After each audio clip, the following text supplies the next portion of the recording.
y'all, it's JoanaEnza. Welcome to my channel. I am super excited about dropping this video. I've been talking about doing YouTube for the longest, and I'm finally here. Y'all. So my name is JoanaEnza, also known as the Boss Bae. I am a 22-year-old entrepreneur living in Dallas, Texas.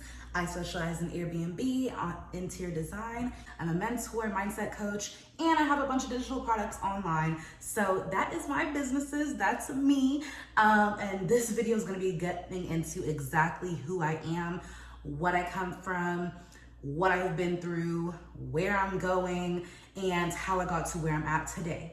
So I'm super excited for you guys to hear this video, listen to this video. I hope that you guys love it. Please leave a comment, subscribe to my channel, share this. I know that a lot of you guys are gonna be coming probably from my Instagram and TikTok. So welcome to my channel, y'all. I finally made a YouTube. But yeah, let's get started. Okay, so the very first question that I wanna answer is, where am I from? I get this question all the time. I'm from Paris, France.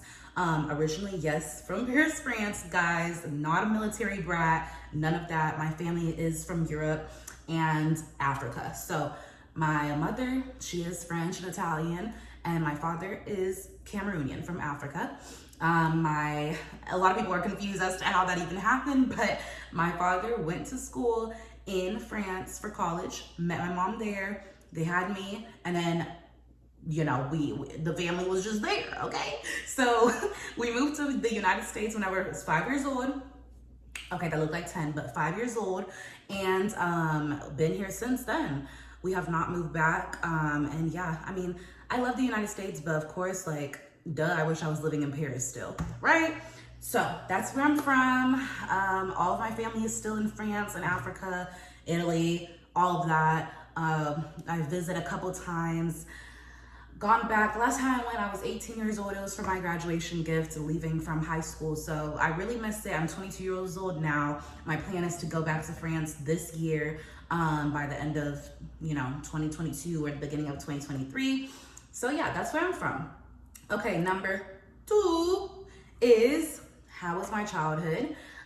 So we're gonna kind of get into it because I think it is very much an important topic to get into, to kind of understand me, what I come from, what I went through, and why I'm the way that I am today, how my character was built because of my childhood and things like that. So I really want to make my YouTube a lot more personable than how my current other social medias are. My other social medias is more so business and lifestyle, and just everything is just like rah, rah, rah, and just like not really getting deep into a lot of topics that I want to speak on. So I want to really use my YouTube to really use it to really just spew out all of the things that I want to tell you guys about myself, just thoughts and ideas that I have just in life in general.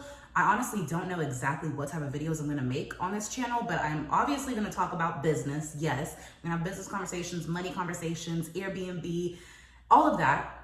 But I'm also going to talk about life topics, dating, things that I've gone through, things that other people are going through, mindset, manifestations, God, praying, all of that. So just get ready for a whole lot of content, okay?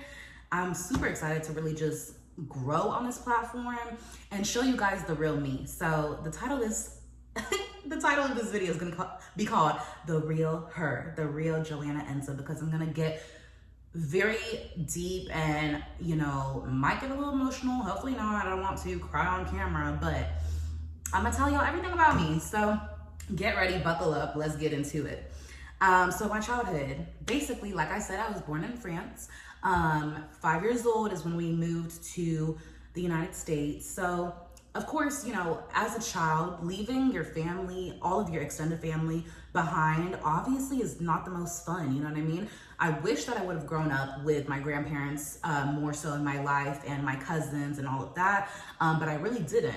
So my father, he brought us here to the United States because of his career, and so we kind of just got completely disconnected from my extended family, which really sucks. As a kid, you want to grow up with a big family and just the love of your grandparents and everything like that.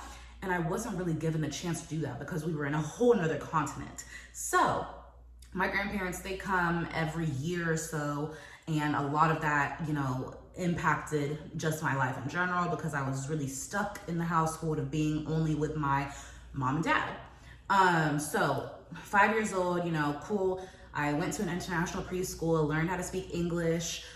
French is my first language, so oui, je parle français.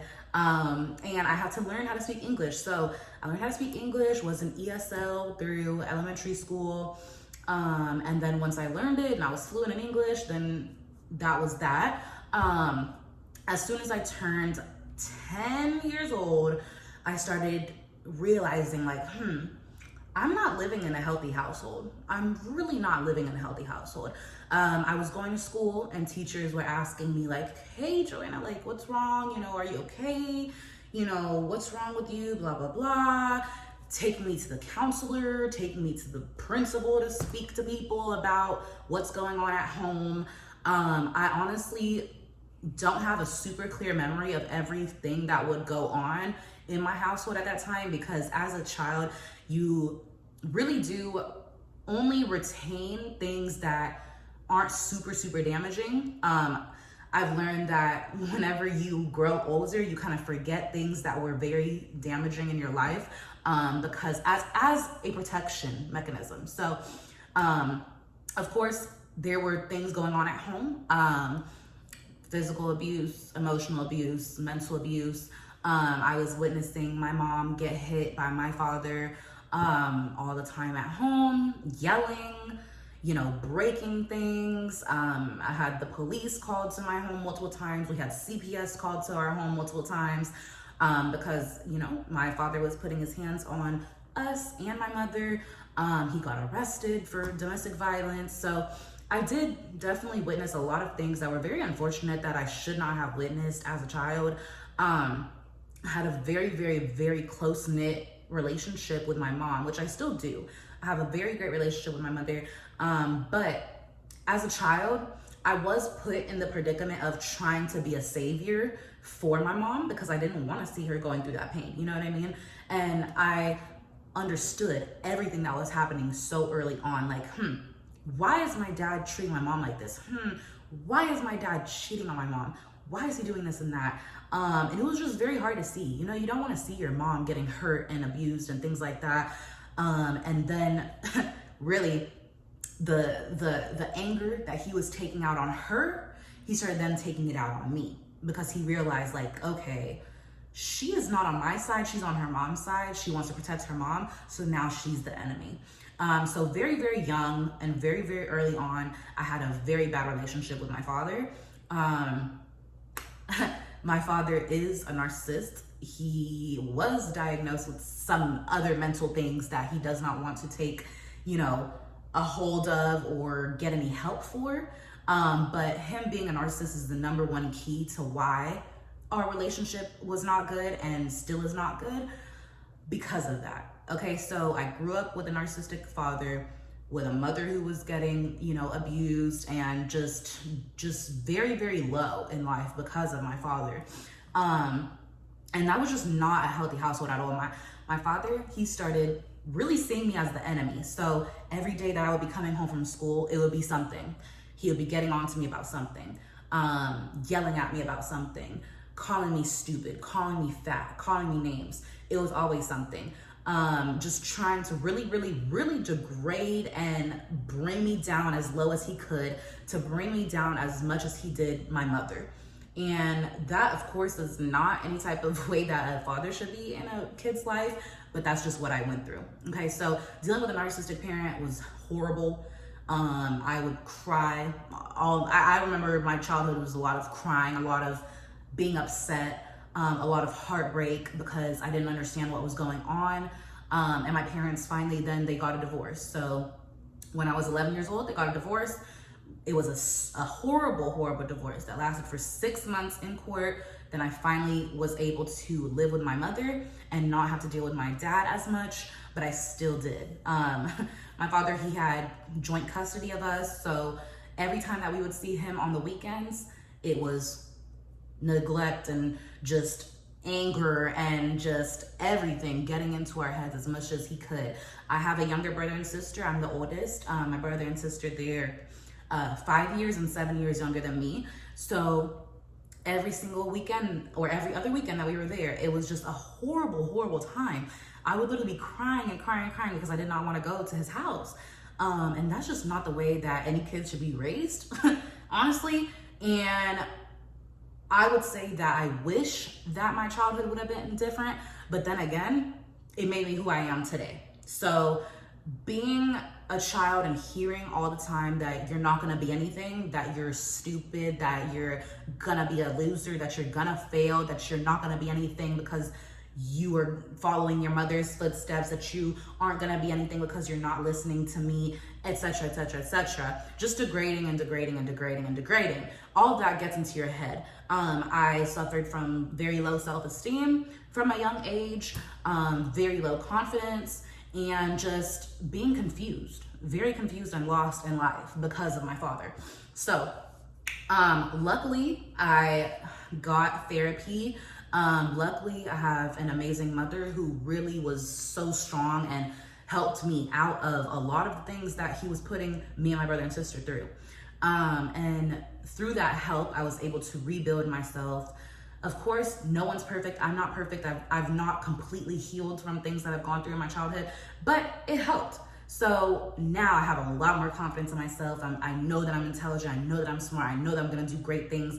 And my drive and hustle and just like that I have in me is honestly from the shit that I had to go through with him. So honestly, I think that if I did have a great childhood and I did have an amazing supportive father, maybe I wouldn't be as much of a hustler. Maybe I wouldn't have become an entrepreneur. But since I went through those things and I have something to prove, that really drove me to become who I am today and just enlarged my confidence, enlarged my brain, because I was like, okay, I'm stupid. Well, let me learn some more so I can, flex on you. Let me be that girl that you think that I'm not gonna be. Let me become that woman who is going to be successful, right? So at the end of the day, the father-daughter relationship, I think, is super, super, super important. I always admire fathers who are there in their daughters' lives and girls who have a great relationship with their father, because it is so important. And I feel that any type of relationship with your parents is gonna affect who you become as an adult. And I just thank God that it didn't destroy me completely, and that I was able to take that heartbreak and that sadness and that lack of love from a narcissistic father to turn me into who I am today. A lion, a literal queen, and a lion who's going to go after everything that she deserves in life, point blank, period. So that is a little glimpse of my childhood, my father-daughter relationship, dealing with a narcissistic parent, and exactly why my brain is kind of the way that it is because I went through these trials and tribulations and learned from them and grew from them, and I'm still growing. Like I said, I'm only 22 years old. I'm not perfect. There's still a lot of things I need to fix. There's still a lot of things I need to work on. And at the end of the day, I'm just so thankful that I am where I am today, even through all of the things that I've gone through. So as soon as I turned 17 years old, 18 years old, I decided that I no longer wanted to have a relationship with my father at all. I did not want to see him anymore. The divorce said that once you turn 18, custody-wise, you don't have to see a parent if you don't want to anymore because you're now an adult. So I completely cut ties. It was a huge fight between me and my father at 18 years old. He did not come to my high school graduation, and it was just very, very crazy. But I feel like me removing myself from him really helped me grow as a person. So as sad as it is to not have a relationship with your father, some people, and sometimes it's family, they don't belong in your life. Some people are sent by the devil to tear you down. And maybe that doesn't make sense when it's a parent or a family, but it happens all the time. Some people are really just sent in your life to tear you down and try to break you down. And it's either gonna break you or it's gonna make you. And I thank God from the man above that it made me. It made me who I am today. So yeah, that's a little bit of my story about my childhood. My high school days is the next thing that I wanted to talk about. A lot of people, they ask me like, okay, Joanna, have you been like this all your life? Like, you know, how are you in high school? You know, things like that. People who didn't know me in my high school days, they're just very curious. And honestly, me in high school, I just had moved to a new city. So I had to make all new friends. And it was just like, it was very, very trash to me. Like, I did not want to be at a new high school, you know, with all new people. But I ended up making some great, you know, friends at the time. High school was a little bit kind of complicated for me because I was in my still lost but finding myself mindset. And I definitely had a character in high school to where I kind of did let myself follow the herd a lot.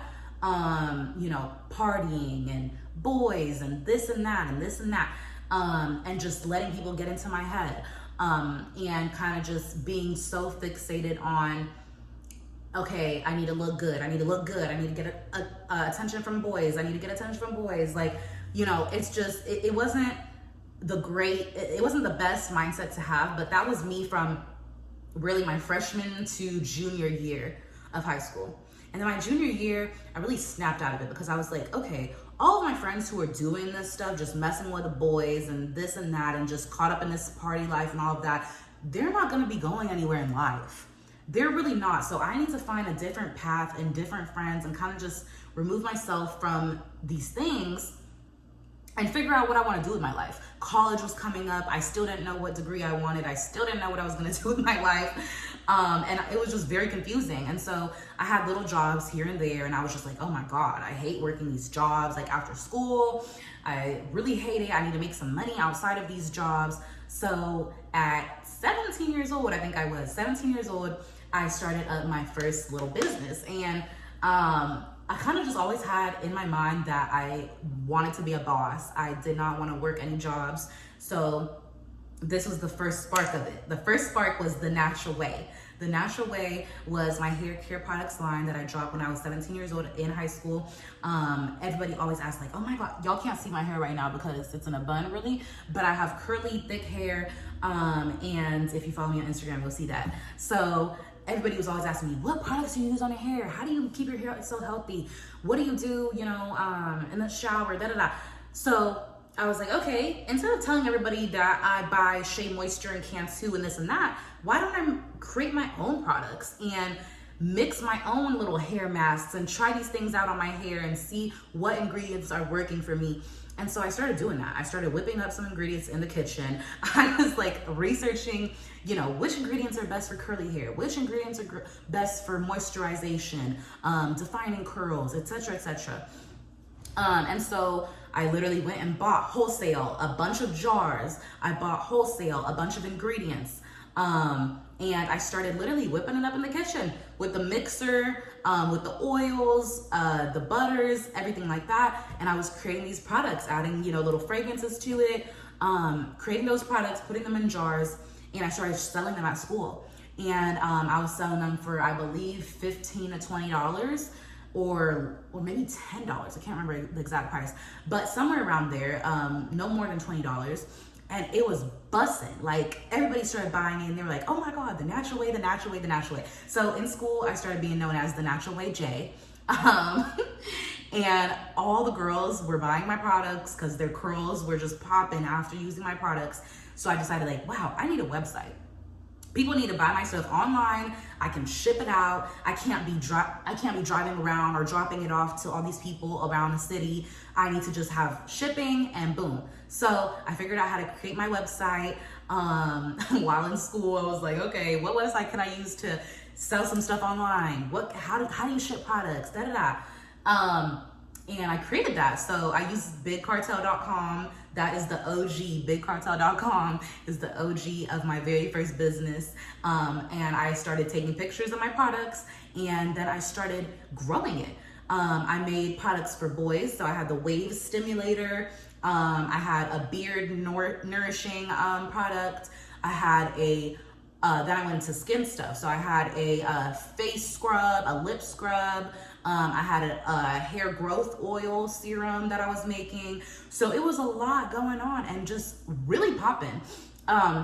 I started posting it on social media, on my Snapchat, on my Twitter, and it was getting a lot of traction. So I had orders all over the country at 17 years old, and I think I made my first like $5,000 off of that. And I was like, wow, okay, like I'm in high school over here selling these products for more than what I'm making per hour at my jobs after school.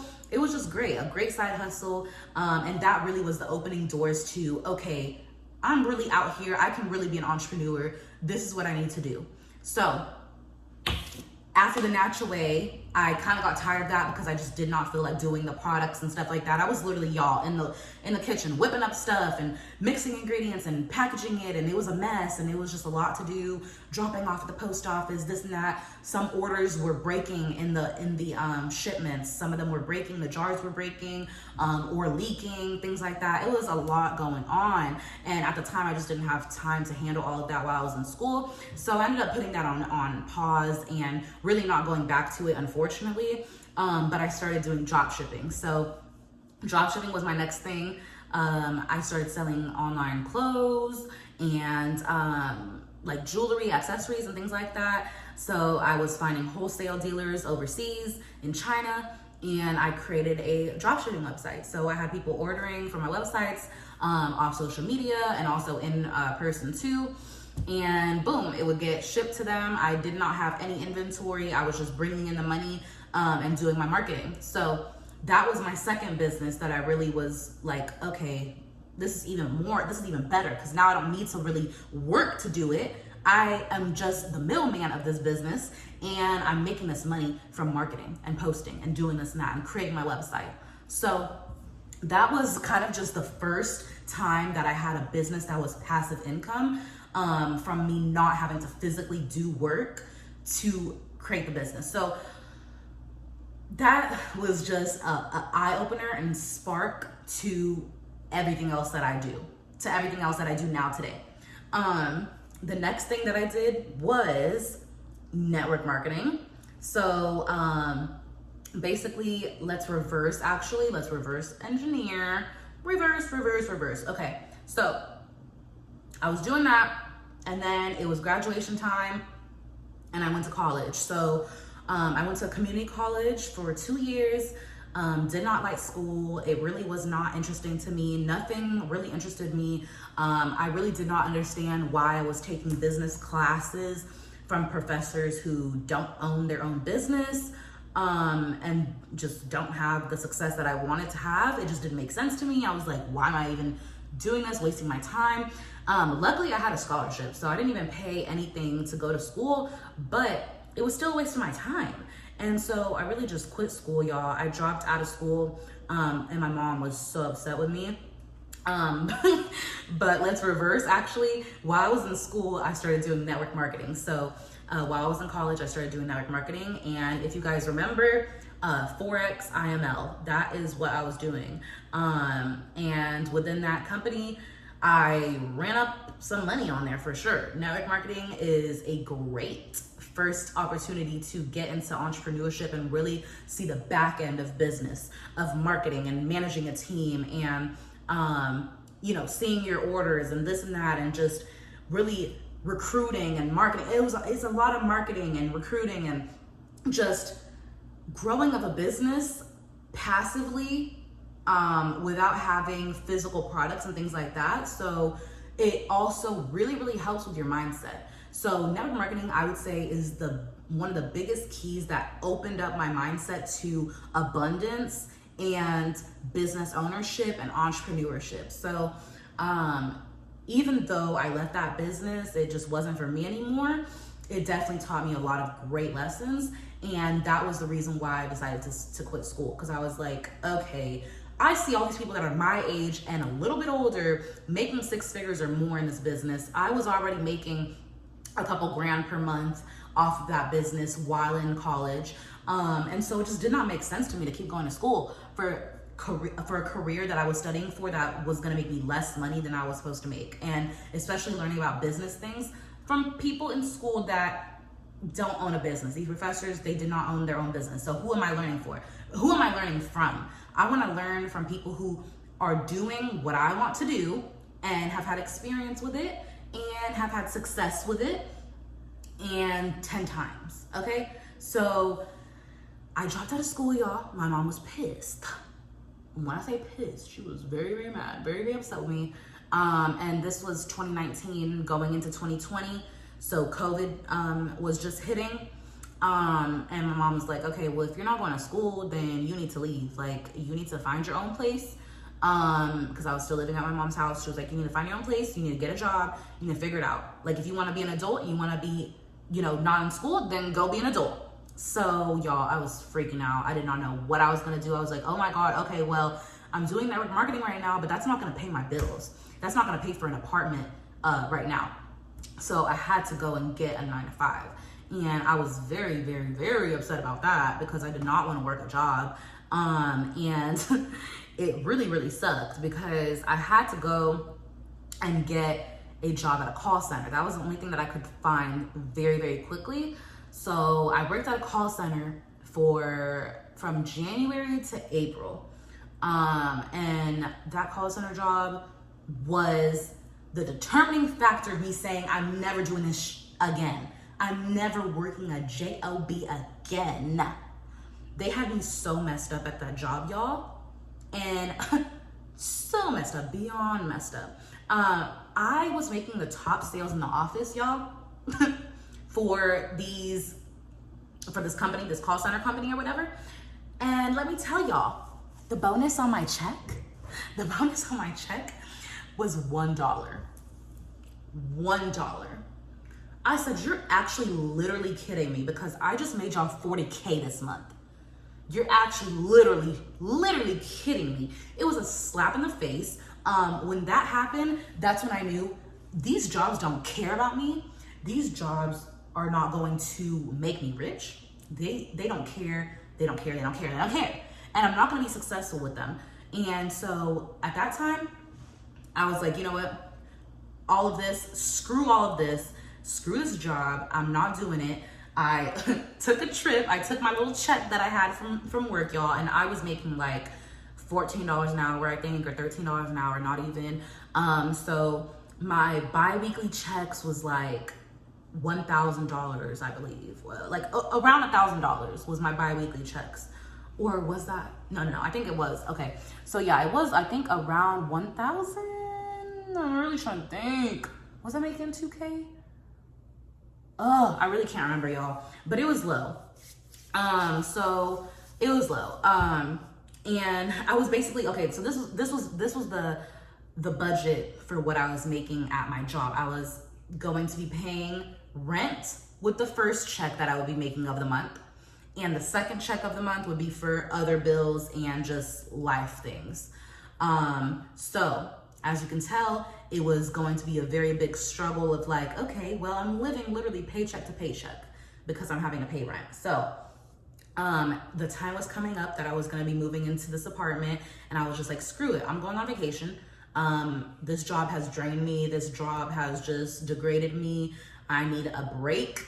And then I'm gonna figure it all out. I'm just gonna figure it out. So me and my coworkers from work, we ended up taking a trip to LA, and we did not have PTO because the girlies did not care. We literally just went to LA and just had the time of our lives. We didn't come back that Monday. We came back late on that Tuesday, got in trouble for it, and we were just messing around, just doing whatever. We ended up getting fired, which we did not really care about. And at that time, I was like, wow, well, I'm about to lose this job, but I'm about to move into this apartment too. So what are we doing, sis? Like, what are we doing? Because we need to make money.